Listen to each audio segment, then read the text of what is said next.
Hello, I'm Scott Davis. Welcome to New World Birth. By accessing this presentation, you're inviting me to share this information regarding our passage through this challenging and very hopeful time. And this is the care and feeding of a New World Age report for the Gregorian date of July 14th and One Chicchan, or Serpent, in the Mayan Tzolkin calendar. And we're also going to be talking about Uranus turning retrograde, Mercury turning direct, Venus moving into Virgo, the Sun moving into Leo, and the Aquarius full moon. So July 14th, 2013, One Chicchan, which carries the themes of unity, flexibility, fluidity, movement, creation of time, Kundalini, bringer of rain, the sky serpents, blood lightning, passion, the life force that flows through everything, the energy that connects our primal root electricity to our spiritual expression, and the transcendence of duality, samadhi. Serpents are important in many different cultures, from Kundalini in the Hindu chakra system, and blood lightning in the Mayan tradition, to the Greek serpent eating its own tail, representing life, death, and rebirth. Often associated with Gnosticism, it also represents eternity. In China, the snake was replaced by the dragon eating its own tail.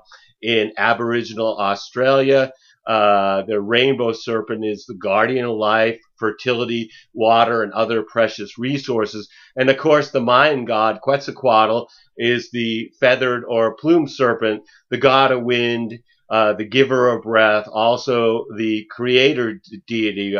He descended into the land of the dead to gather up precious bone, which he sprinkled with his own blood to create humans. This 13-day period is an important time to connect with spirit and to have faith in your journey, and experience gratitude in the moment, and let love really guide your actions. I've been including the human design transits for the Tricenas, along with the astrology and the Tzolkin day signs, the astrology and Tzolkin just a little bit later on. I'm going to just quickly review some of the information before discussing the neutrino forecast for the current One Serpent 13-day period.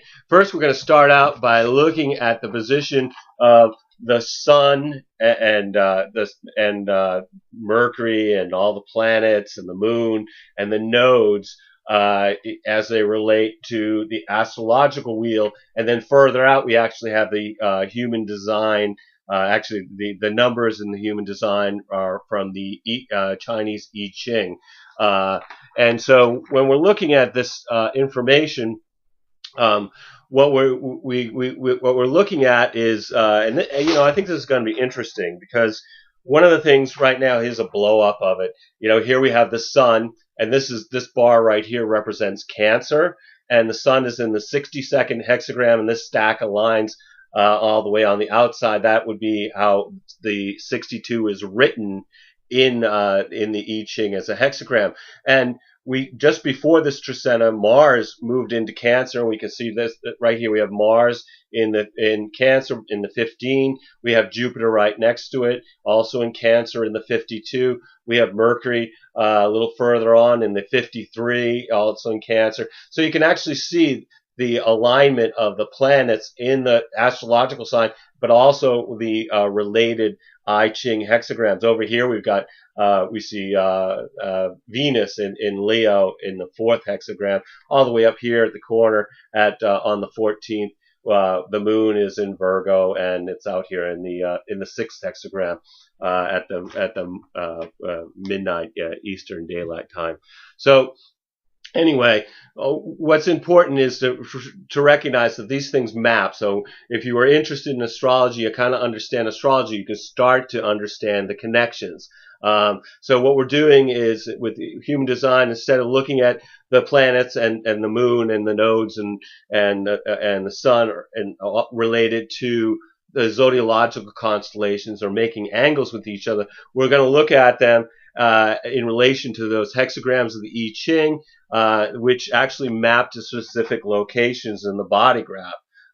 For instance, this Sun right here in the 62 That specific location in the body graph is right here, up here at the top of the throat center, pointing up towards the 17th gate in the ajna center. The 62 is about having the details. The 17 that is looking across is about people's opinions.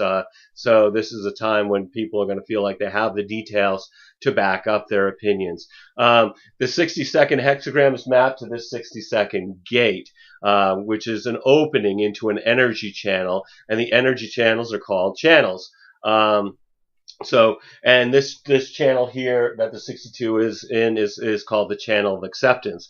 And I've found that human design has been really amazingly accurate, and it's really become my primary tool when I provide readings. These black strips of paper on here, they represent gates that are being activated by the sun, planets, nodes, regardless of whether they form a channel. So we have the following hanging gates or potentials at the beginning of the one serpent Trisena. We have the Earth is up here in the 61. Like we said before, we have the Sun over here in the 62. The North Node is here in the first, with the South Node in its polarity, the second gate and hexagram. We have Mercury is in the 53 down here. Venus is up here in the fourth hexagram.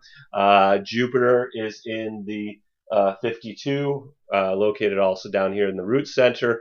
And then Uranus is over here in the 21. And Neptune is over here in the 55 and in the solar plexus. So obviously not every gate forms a channel, but this information is really helpful if you've seen your human design chart, because some of these transits will form channels with the potentials in your own personal body graph. So it's helpful if you had a human design. And I'm in reading. I'm not going to actually follow the moon in this demonstration because it moves so fast and it activates 3 or 4 gates in a day. So on One Chicchan, or Serpent, we have one channel defined at the very beginning. We have Pluto down here in the 38, and we have Saturn up here in the 28. And this is called the channel of struggle, which has been affecting us for several reports, and it will continue affecting us until the beginning of August. The channel of struggle brings experiences where people struggle against overwhelming odds. This is the archetypal hero's journey, or fighting for a purpose that actually empowers others to stubbornly fight for what holds meaning for them. This is about empowerment that comes from being who we're meant to be, rather than following the conditioning of our families or schools, religions, governments. These channels is said to have this quality of being deaf, where it doesn't hear. And why is it not hearing? It's so that it doesn't become distracted from its authentic path by other outside resources. And later on the 14th, later on One Chicchan, Mercury moves out of this 53 here, and it moves over into the 39, which creates a channel. This is called the channel of emoting, which then defines the solar plexus over here. And the important thing to recognize is not everybody has a defined solar plexus. The people who do, it gives them an emotional wave. They experience things where they have to take time in making decisions. And so Mercury actually has retrograded into this 39. And so what it's going to do for everybody at this point is it's really going to mean that we should really take even more time in making decisions. Try to tell people, look, I need some time. Can I get back to you tomorrow? Or can I sleep on it for overnight or take a few days?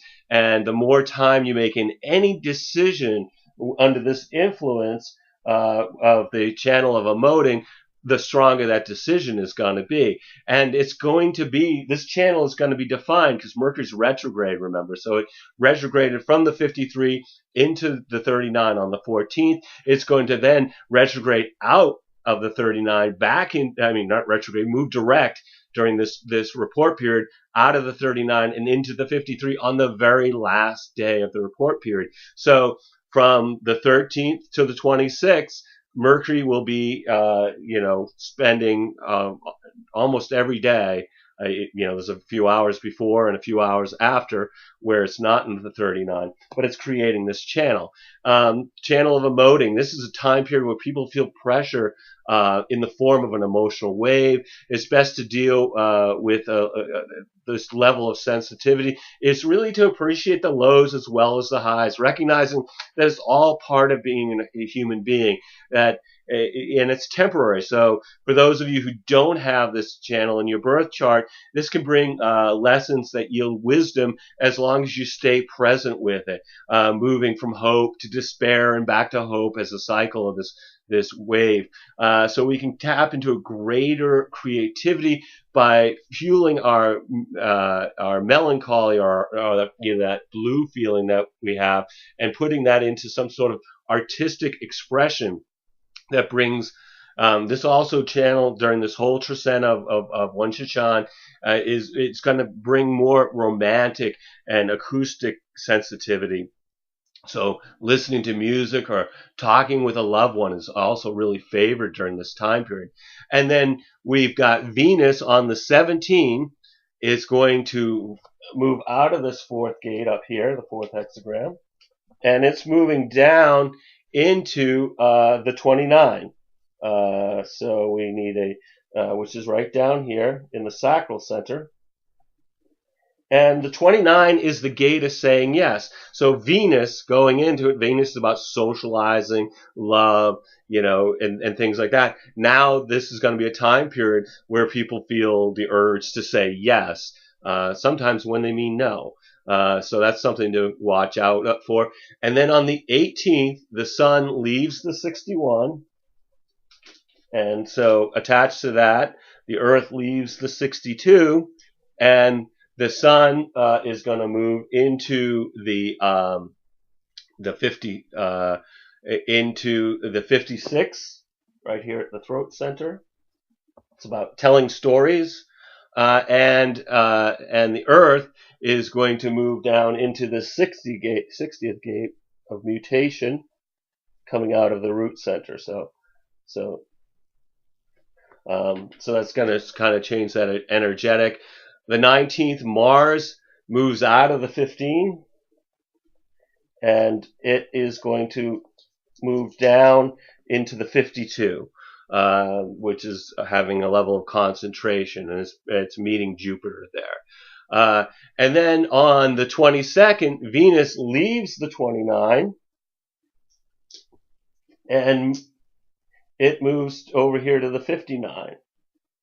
And the 59 is the gate of sexual strategy. So Venus is now moving into, and it'll be in the first line of that gate, which is the caveman. This is the energy that really wants to investigate, look into something, and then once it's done its investigating, they go and club the person over the head and drag them back to the cave. So that's the sexual strategy of Venus in the 59-1. So we've moved from saying yes to actually pursuing sex once it gets into the 59.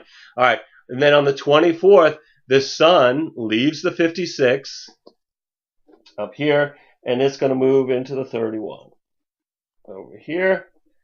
And with that, the earth leaves the 60, and it is going to go to the 41, which is also in the root center. I will give it a little bigger. So the 41, this is the gate down here. This is about initiating new beginnings, and this is the start of something in the 41. And then also on that date, and this is a real big one, the north node leaves the 1, and the south node leaves the 2.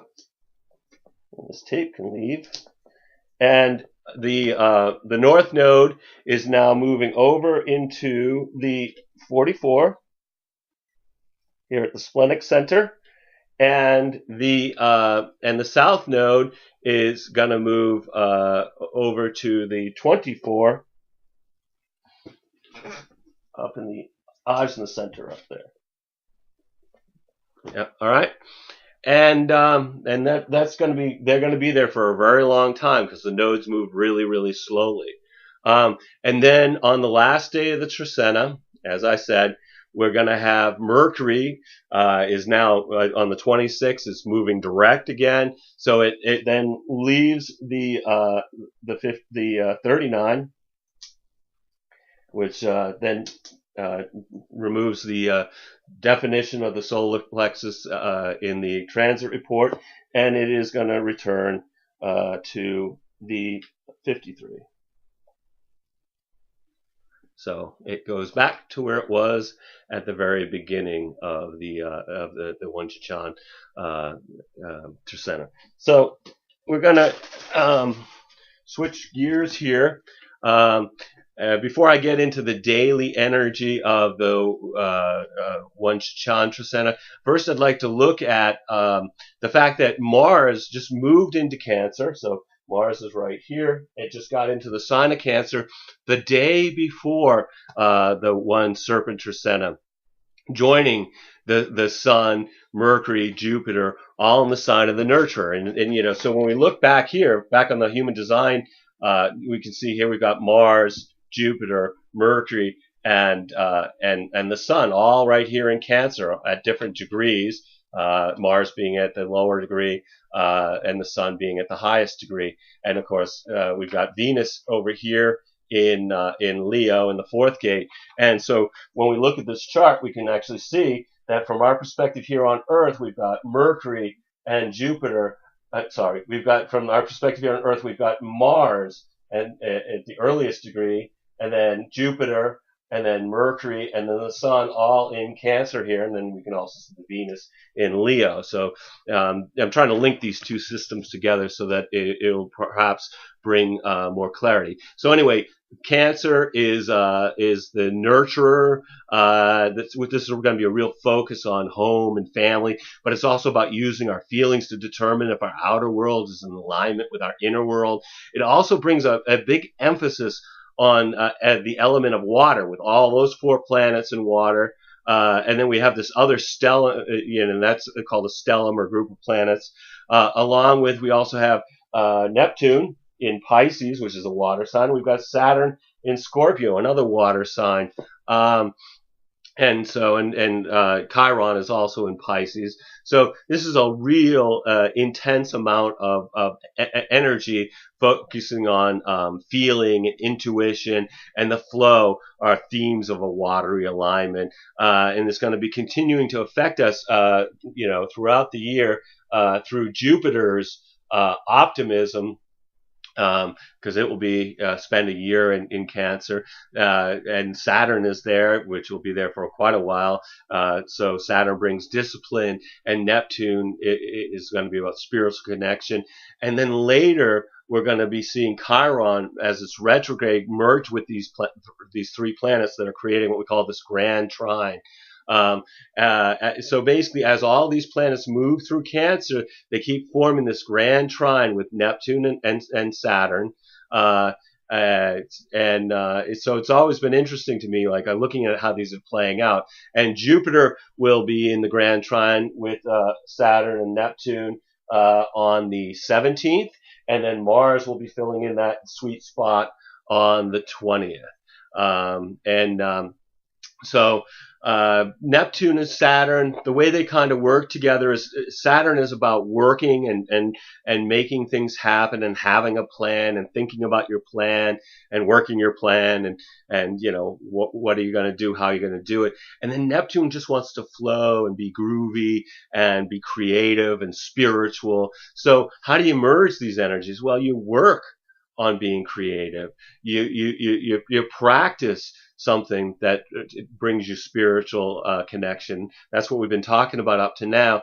And this is going to be a very positive transit when these planets are between 4 and 5 degrees of Cancer. So basically, I'm thinking of that, Jupiter brings gifts. So the 17th, we might have a boon for the practice, a reward for the practicing and perseverance we've had in creativity and spirituality. And I think that by the 20th, when Mars is there, we're really just going to be pushed to take some kind of action. And then later, all these planets in Cancer will end up lining up when they get around 10 to 12 degrees of Cancer. They're going to oppose Pluto over here in Capricorn, sitting on the other side, and they're going to be a square 90-degree angle to Uranus in Aries. So this keeps bringing that challenging energy, and Mars is going to be there at the end of the month. Where it wants to feel emotionally secure and connected to its tribe. And with Jupiter as a sign, will expand and wants to restructure the role of the family during this upheaval of the Uranus-Pluto squares. So this is really, these time periods are really still bringing in this huge transformational energy. At the beginning of the one Serpent Tzolkin, all the planets are appearing to move forward from our vantage point here on the Earth, except for Mercury, Chiron, Neptune, and Pluto, okay, which appear to be moving retrograde or in reverse motion. And as I said before, planets don't really move in reverse. It's just more like they appear to move backward as they're being passed by it's like if you were passing a slower moving car, the slower moving car might look like it's moving backwards compared to something in the far distance. And, right now you think that the energy is all going, counterclockwise in this design, but here we have Mercury is on the inside track, so it looks like it's going clockwise from our perspective in the Earth. And then all these planets that are on the backside of the Earth, that's where we're passing it on the inside track. So Mercury's going to be retrograde until the 20th. This is a good time to avoid signing contracts or other legal papers or making major purchases, even taking a new job. If you can postpone this type of activity the terms are going to be much clearer after Mercury's moving direct, but sometimes you really can't do that. So sometimes you just have to really look at the wording, do your best to make sure you're really clear on something before you sign it under Mercury. And I think that, when Mercury retrogrades kind of really force us to slow down, pay more attention in our lives by making us focus on details of our daily experience. The retrograde cycles provide information about a change or correction in our cosmic course. And in the sign of Cancer, the themes are powerful feelings, emotional awareness, and intuition. Guiding our adjustments within our homes and families will be particularly apparent, and this could really have a profound effect in our lives.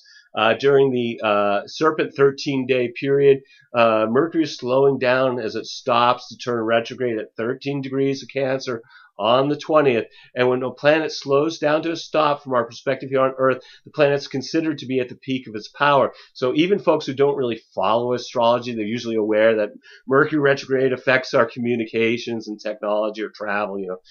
Someone's like, oh, I have a problem with my computer. I say, oh, Mercury's retrograde. Oh, yeah, that's what it is, I'm sure. It'll clear out after the 20th. And here's an important thing to recognize with this retrograde is between the 15th and the 23rd, it's going to be really the most difficult energy of this retrograde cycle because Mercury is at a standstill, but it's also in orb to opposing Pluto and squaring Uranus, which creates what we call a T-square. So it's here, it's 180 degrees from Pluto, so it's a straight line across the Earth, and then the whole thing forms a 90-degree angle to Uranus and Aries, and Uranus is also standing still because it's going to be turning retrograde. So this is like two powers that are peaking. So I realized that this T-square is really, people are going to feel a lot of pressure. This could really lead to unexpected events. So realize that people are more likely to pop during the between the 15th and the 23rd. And so use some caution and awareness when dealing with people who may really feel stressed and don't know why. This is the time before Mercury changes direction. It would be wise to pay closer attention to the things you say, the instructions you have to read, the contracts that must be signed. Chiron is also retrograde in Pisces. This is about releasing stuck emotional energy so we can return to the natural flow of life.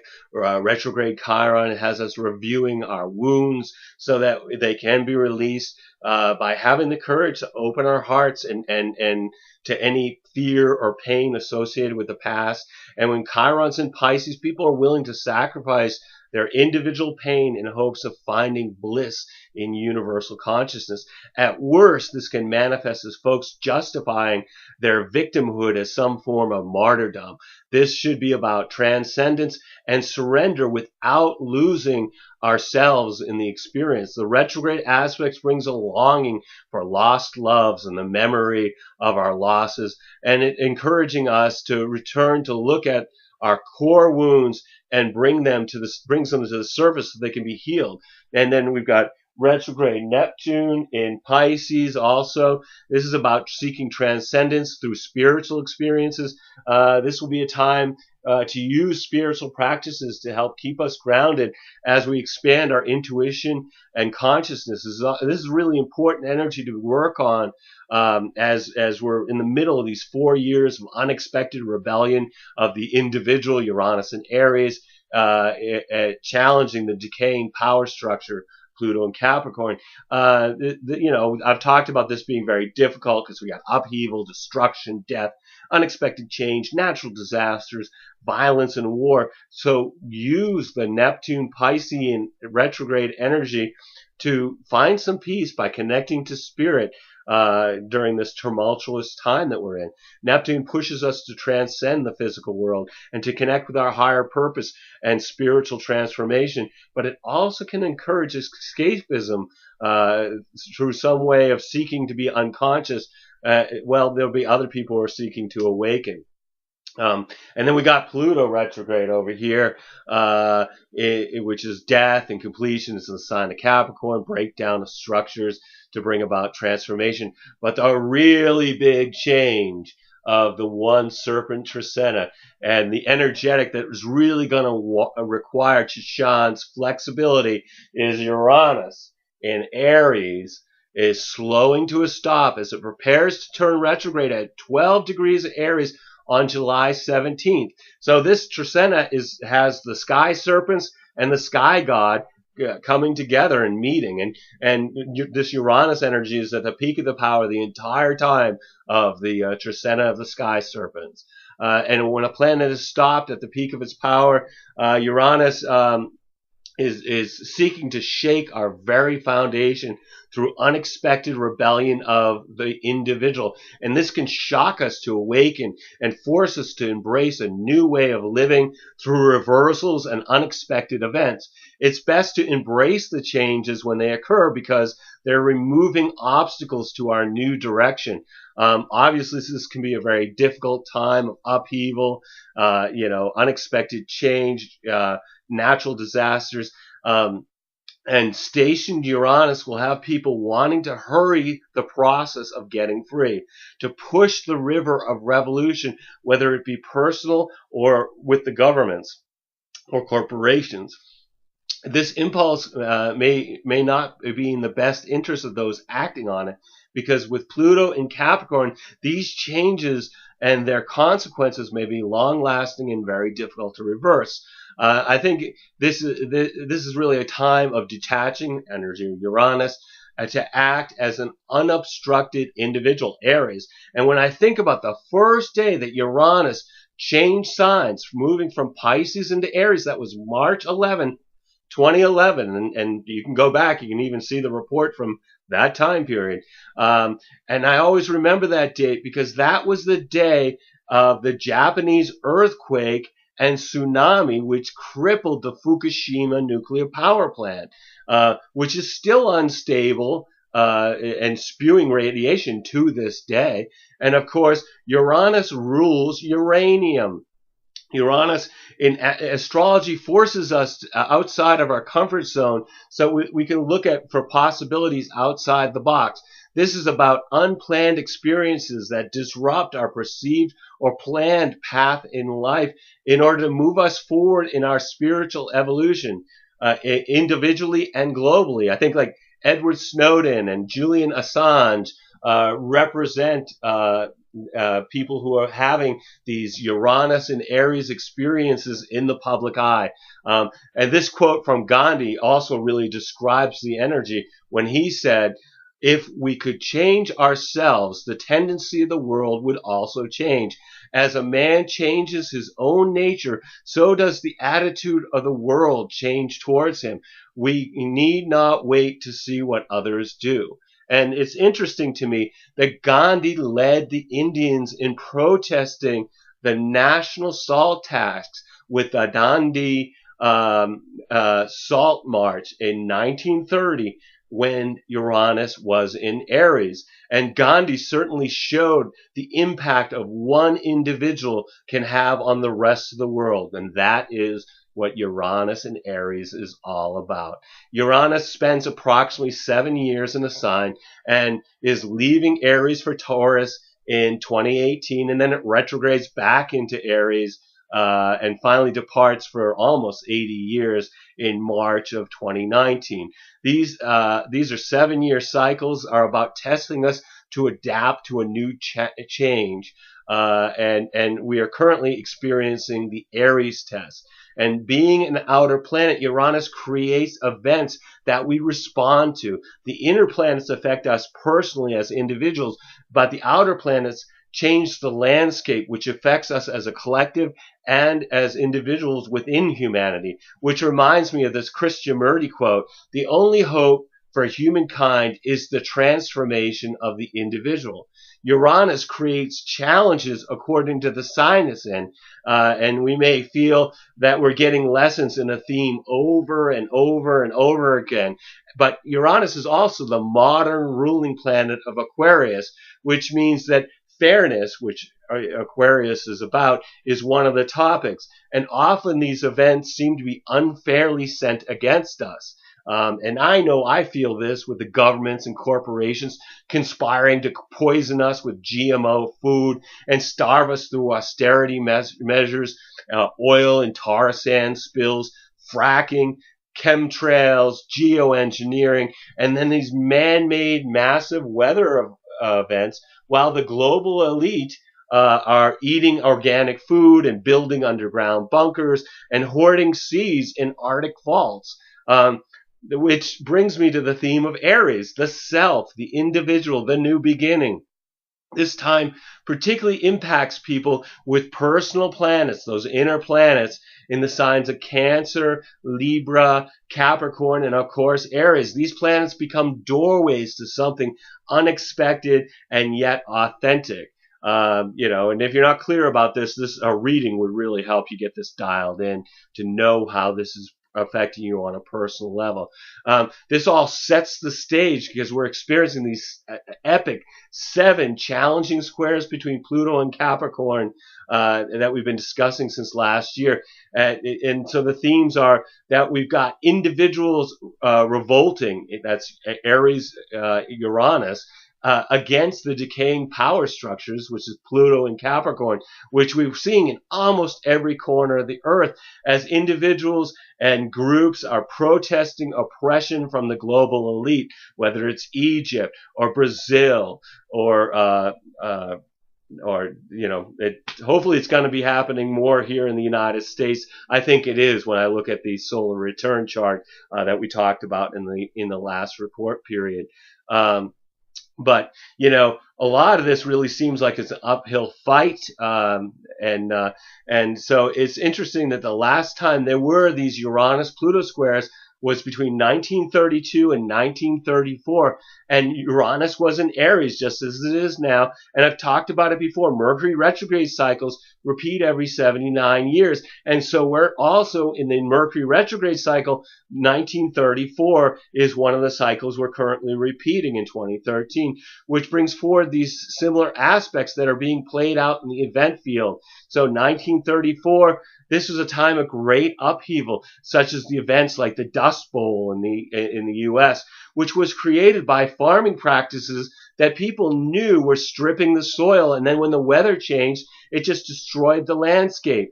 So this has been a great, that was also the time of the Great Depression with international power struggles, leadership changes, and financial adjustments such as the New Deal programs came in under FDR in the U.S. between 1933 and 1936 as a safety net for the poor and unemployed. These are the same programs that the U.S. government is currently trying to dismantle. And we see these themes being played out in many, many countries as well during this time period. So this is this is a time of revolution. And one of the things I've been thinking about is the many environmental events that we're facing, whether they're man-made or they're natural. I'm reminded that Uranus was one of the original gods to the Greeks. He was the sky god. He was the husband of the earth goddess Gaia. And he was born out of the primordial chaos and came every night to cover the earth and mate with Gaia. Unfortunately, he hated the children that she bore him and killed and imprisoned most of them until his son, Cronus or Saturn, ambushed his father, castrated him, and cast his severed testicles into the sea, which then later became Aphrodite or Venus, the goddess of love. After being disposed, the sky no longer covered the earth at night, but instead held its place up in the heavens above the earth, which I guess was the beginning of being able to study the movements of these planets and the stars in the night sky. So let's look at the daily vibrational energy for this tricentennial. July 14th, 2013, One Chicchan, Serpent. It's about unity experience through being flexible. With Uranus, again, this planet is at a standstill before turning retrograde on the 17th.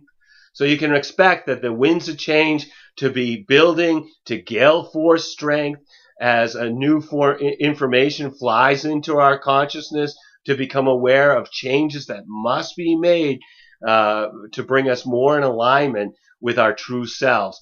As the moon in Libra is challenged by Mars, Jupiter, and Pluto, the day moves from people feeling irritable and having needless disputes while feeling on a deeper, more intense level. But then later it shifts to feeling more benevolent and generous to those in our immediate environment. And then it wraps up with the compulsion to act in ways that really might not be good for us in the long run. The 15th is 2 Kimi, or transformation in the Tzolkin calendar. This is duality experience through releasing what no longer serves us, with the first quarter moon in Libra being opposed by Uranus and challenged by Mercury. And the sun, and in harmony with Venus. I mean, early in the day, folks are emotionally excitable and impulsive, and then it shifts our moods to influencing our ability to actually think rationally. And later, we have people wanting to be with friends and the people they love. And finally, we have challenges to just following any kind of daily routine when it's squaring the sun at the quarter moon. July 16th is 3 Manik, or deer in the Tzolkin, taking action through being a service to others, with the Scorpio moon finding support from Mars, Jupiter, Neptune, and merging with Saturn. This brings us a feeling more confident than usual, with the ability to assert ourselves in a positive manner. And then later we have pleasant yet sense of well-being, yet sort of wanting to be alone in our thoughts and feelings, while keeping our innermost feelings and thoughts to ourselves, while we have fantasies and daydreams that distract us from accomplishing daily tasks. And then on the 17th, we got 4 Lamat, or star, which is about stability through being grateful for our abundant relationships. And that's the day that Uranus turns retrograde. So from our perspective here on Earth, it's now appearing that it's moving in reverse, compared to the constellations, which are much further out, which will inspire people to break out of anything that confines them.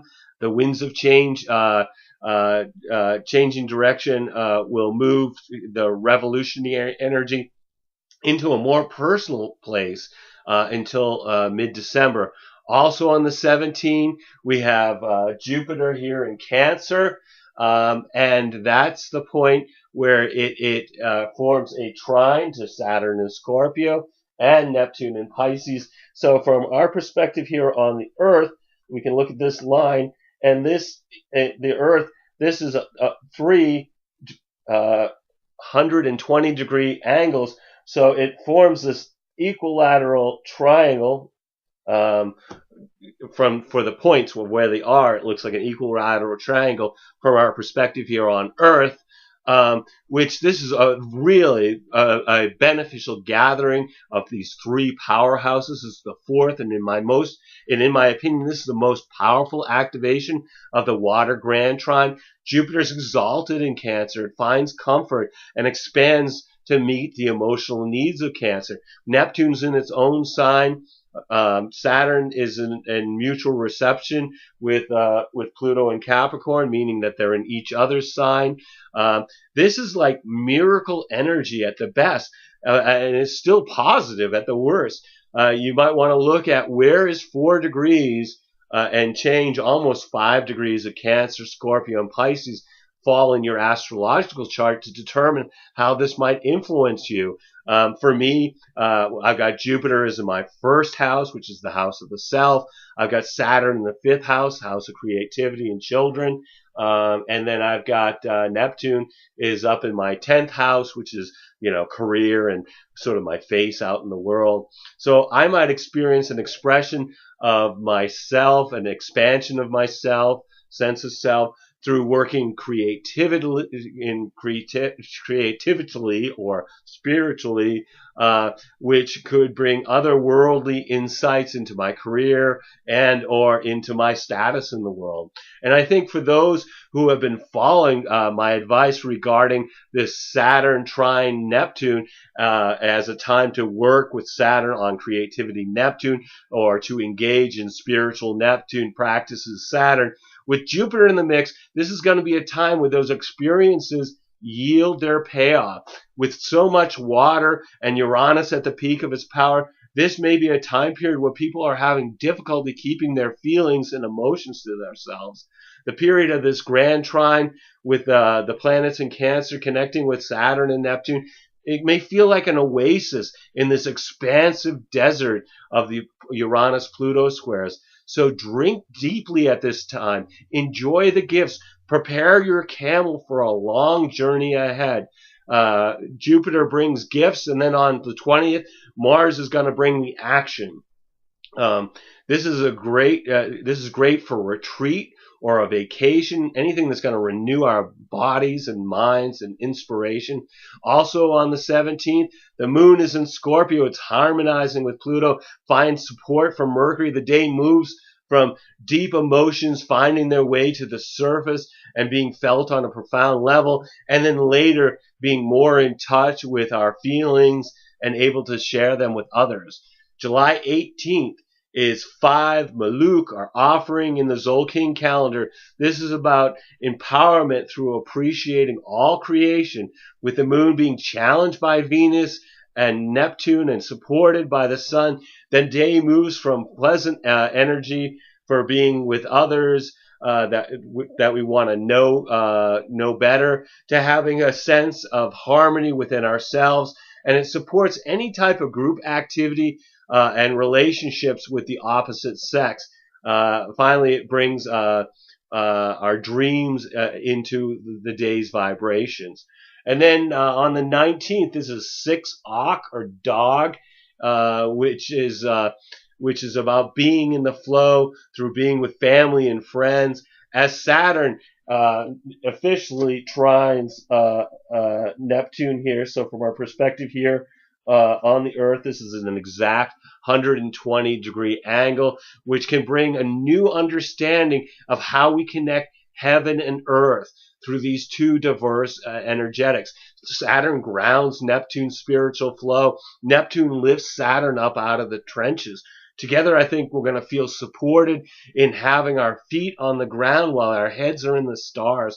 And we have the Sagittarius moon finding support from Uranus, which brings a desire for some emotional excitement to engage in activities outside of our daily routine. And then on the 20th, July 20th, is 7 Shuin, or monkey in the Mayan Tzolkin, reflection through creating something new, and Mercury turns direct. So at this point, Mercury has moved all the way around to the far side of its orbit. So now it's going to start coming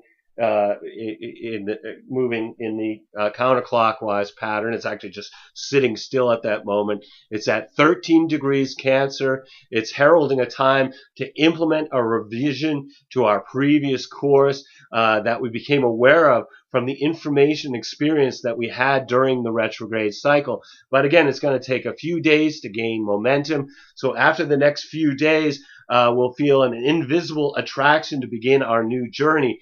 As we may see issues that we've been experiencing related to thinking and communicating and travel start to clear out, so that we can, and we may feel the confusion of, we may still feel confusion as Mercury's starting to pick up speed, but after the 3 weeks appearing to be in reverse, Mercury is within a degree of squaring Uranus, and both these planets are at a standstill at the peak of their power.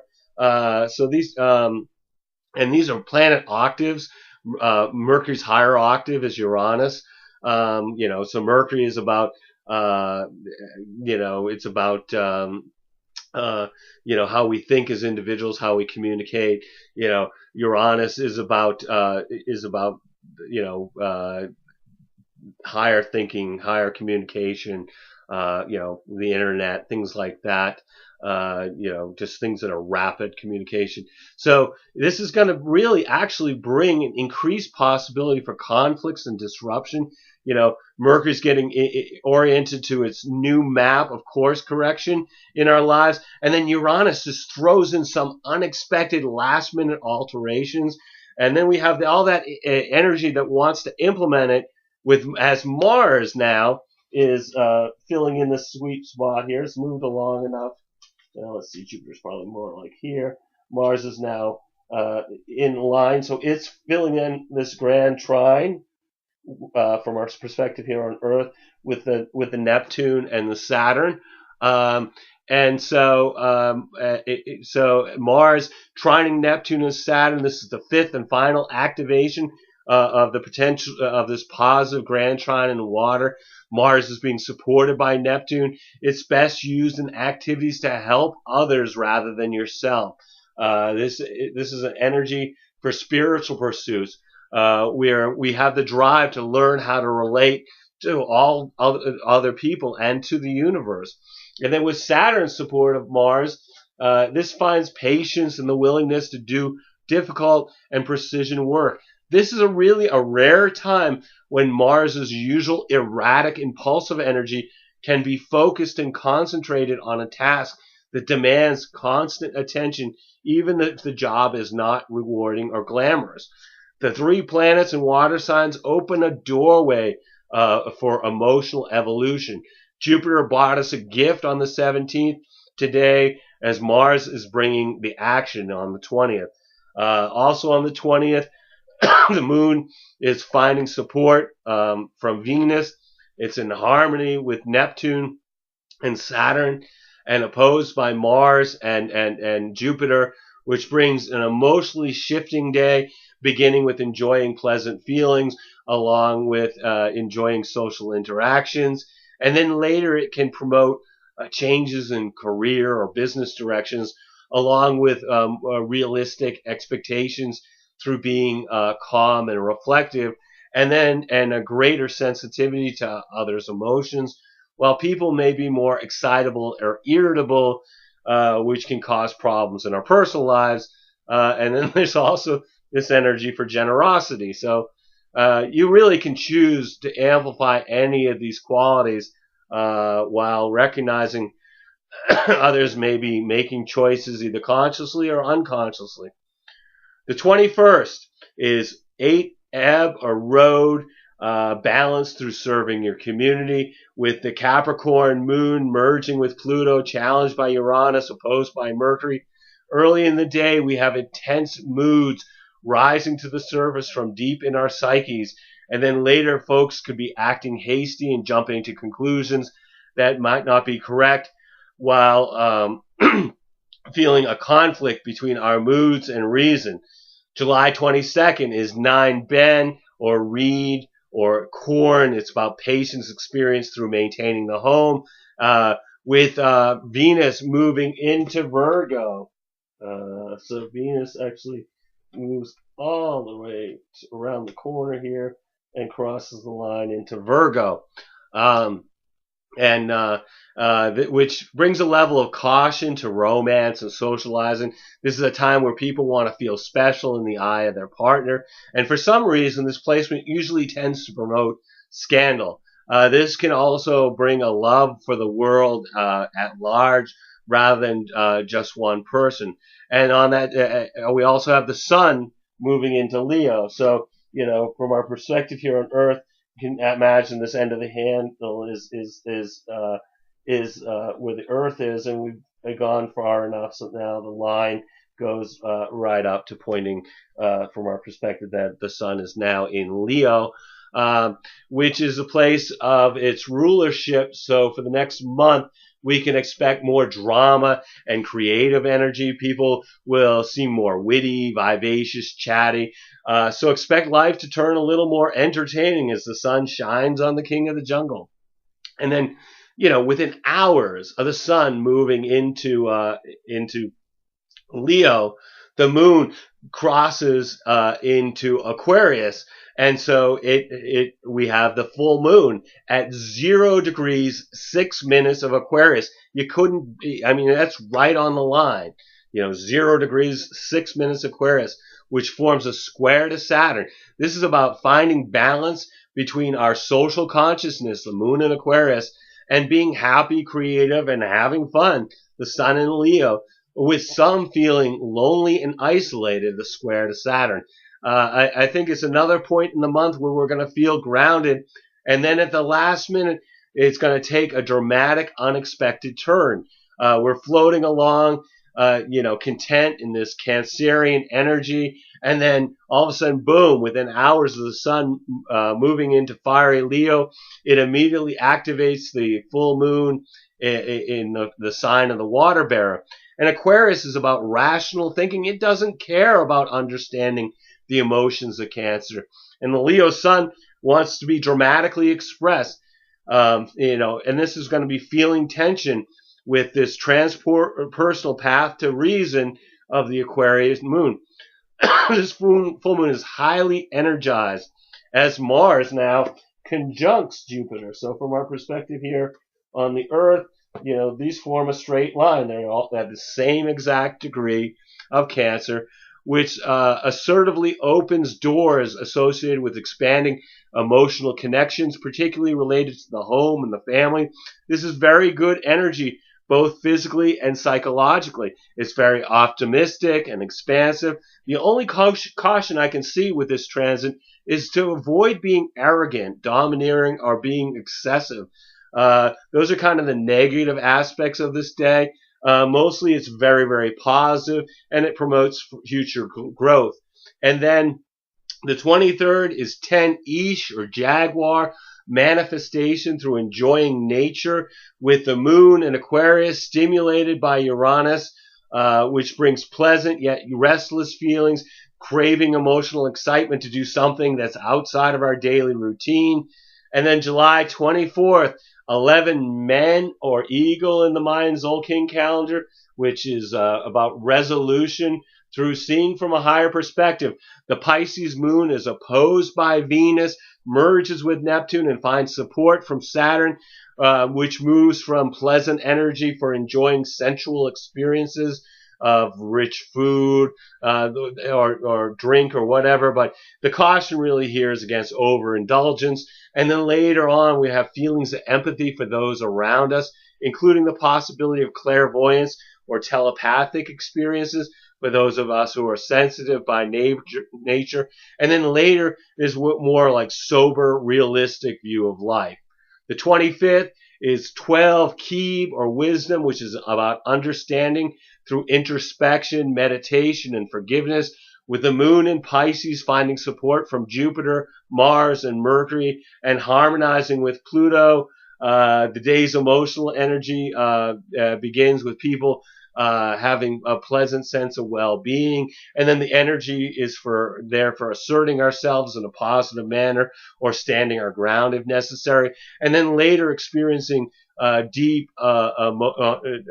experiencing something on a deep or emotional or profound level, and then finally feeling in touch with our emotions and expressing them to others.